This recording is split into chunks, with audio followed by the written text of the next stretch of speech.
Alright, the next step is to put 2 Tech screws in this bracket and mount it to the cowl. You have to bend this thing up to go where you want it. This bracket is to hold the fan motor. It just gives it another point of support for the box under here. So an impact is definitely the best tool that you could have to do this job with. It's in kind of a tight place to get to. So it might pay to have a magnetic bit also.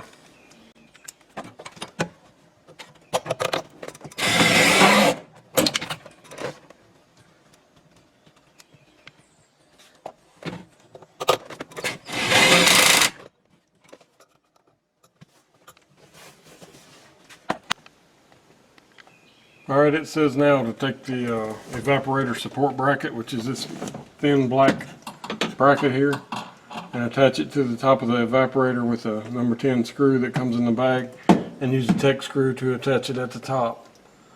It said pre-drill the hole, but there's already pre-drilled holes in it that I'm going to use. So I think that's pretty straightforward. So you can see now I've got the bracket connected on both ends, and you have to bend it around a little bit with your hands so you can get it in there, but it went on fairly easy. So now the unit is supported in 3 places, so I'm saying it's not going to go anywhere. Alright, now it tells us to locate the suction tube, the liquid tube, and a number 6 O-ring and a number 10 O-ring, and the thermostatic expansion valve bulb clamp, which is this. These are the tubes that it told us to find. And the O-rings are these little green refrigerant O-rings, and in the beginning it told us if we put any of these on, we need to cover them with the mineral oil that came in the kit. So these are just going to slide up on here like this. So now when we get ready to put it on, the O-rings are already wet. And alright, so this is our liquid line, and we're going to install it on the bottom of the expansion valve. So I'm going to put it up on here.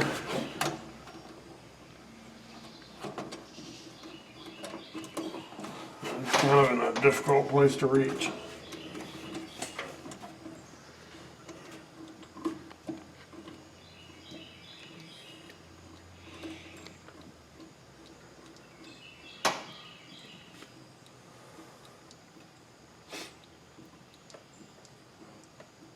Alright, so then I just need to get my wrench and tighten it up. Okay, so the liquid line takes a 3/4 inch wrench.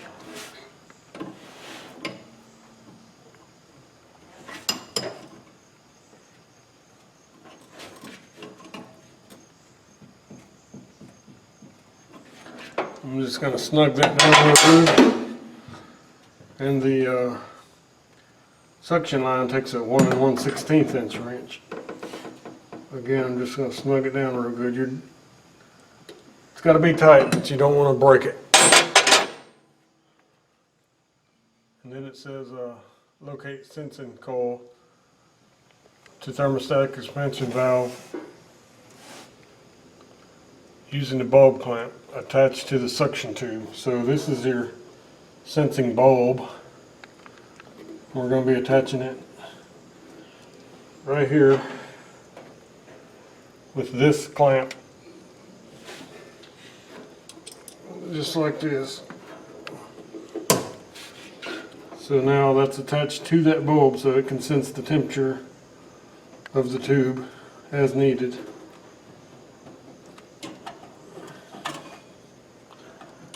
And then it says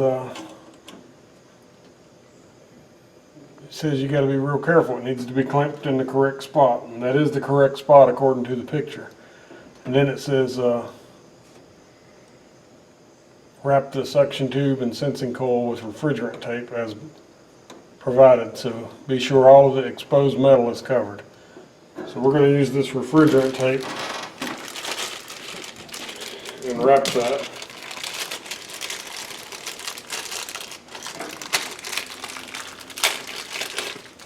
And they gave us this tape. This is just some real gooey tape, just like what's on the rest of the stuff here. We're going to tape all that up. We got to tape it, of course, to where this can still spin freely.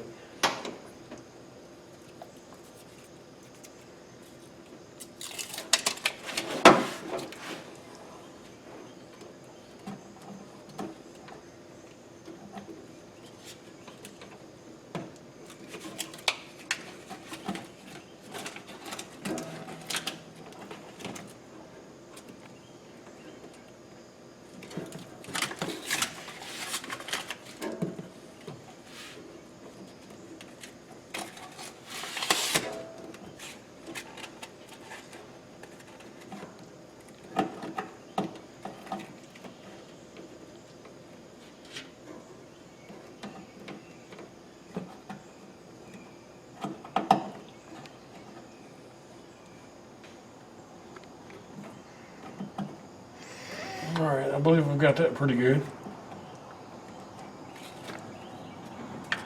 So now I got to get the firewall block off plate and 6 number 10 hex screws, hex head tech screws.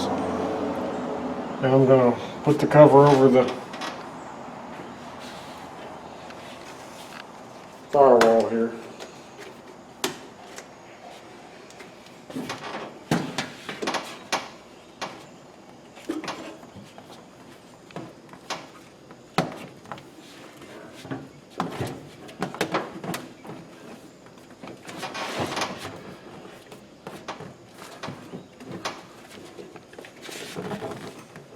As you can see, it's a pretty snug fit, but it fits over top of the clamp and the tape that we just put on there. And it says use more tape around the refrigerant lines after we get it screwed on.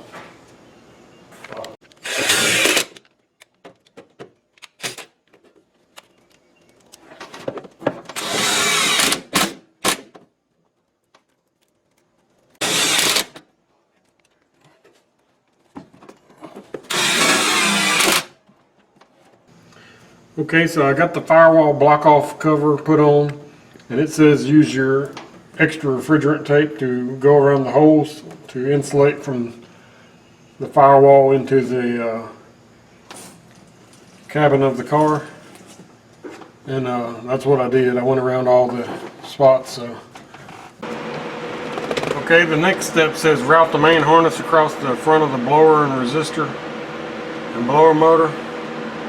It says route the blue clutch wire over the evaporator and out through the hole with the temp cable. We did that. Secure the ground from the blower motor using the number 10 tech screw that comes with the kit. Also secure the ground wire to the servo motor to the center brace using the tech screw. So the one from the blower motor I'm going to put in the same hole that the hanger bracket was in.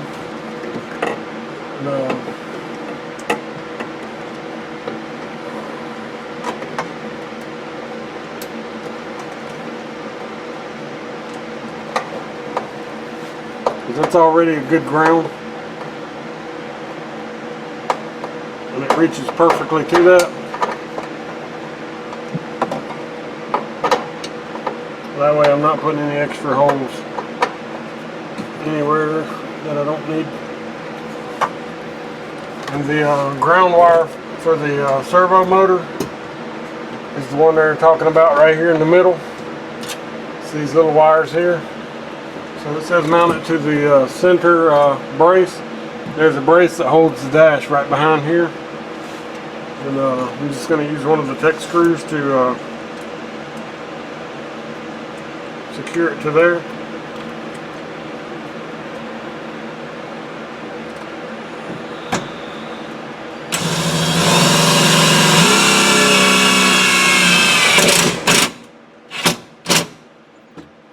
And that was pretty easy to do. And then it says hang the wiring on the original clip. So there's a clip here that hangs that you can hang your wiring that came from the factory. That's a factory wires hang on.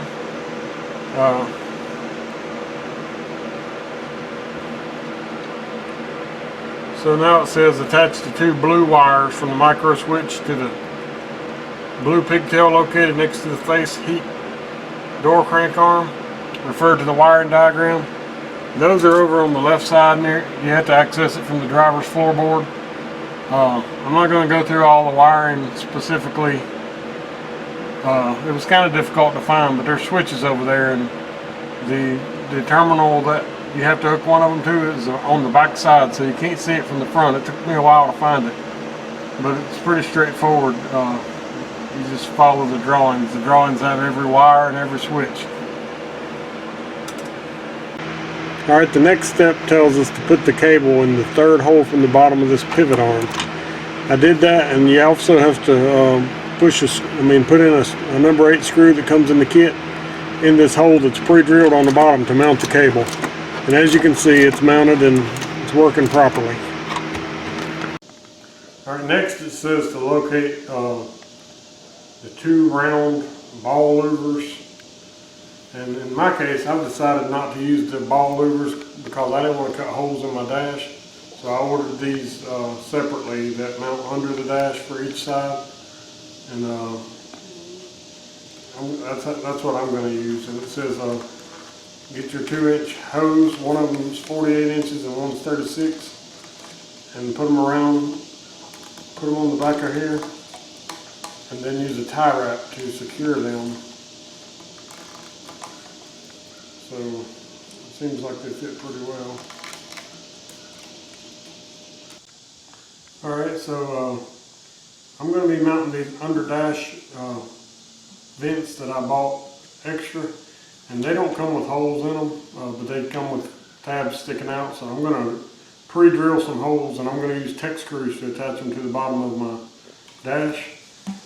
So I'm just going to, I got me a drill bit that's big enough to do what I need.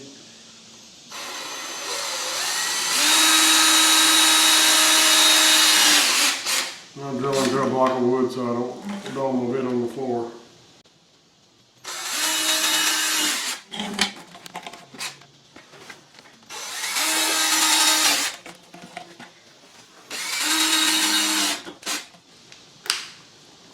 That's pretty much it for that.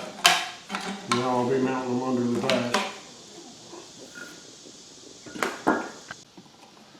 Okay, so you need to locate where you're going to put the vent. Make sure you're not drilling into anything on the other side.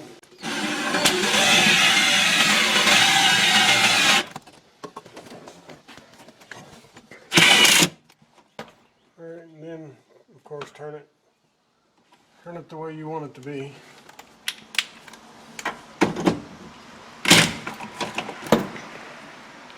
In my case, I think that's going to be pretty good.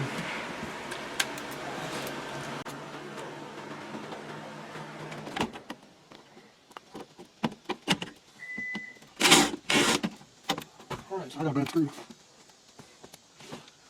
Didn't have a drilling tip on.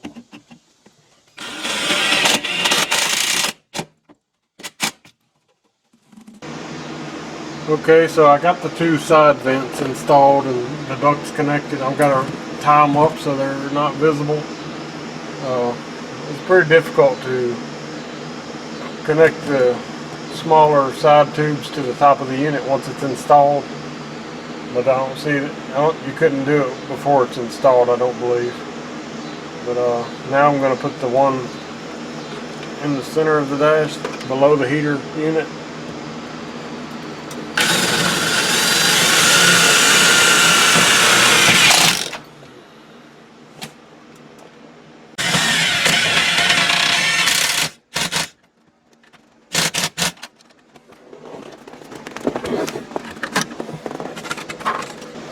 So now I just have to snap the vents back into place, into the housing. I had to remove them in order to install the holder. And then I've got to connect these two tubes. They pretty much go straight back to the unit behind there.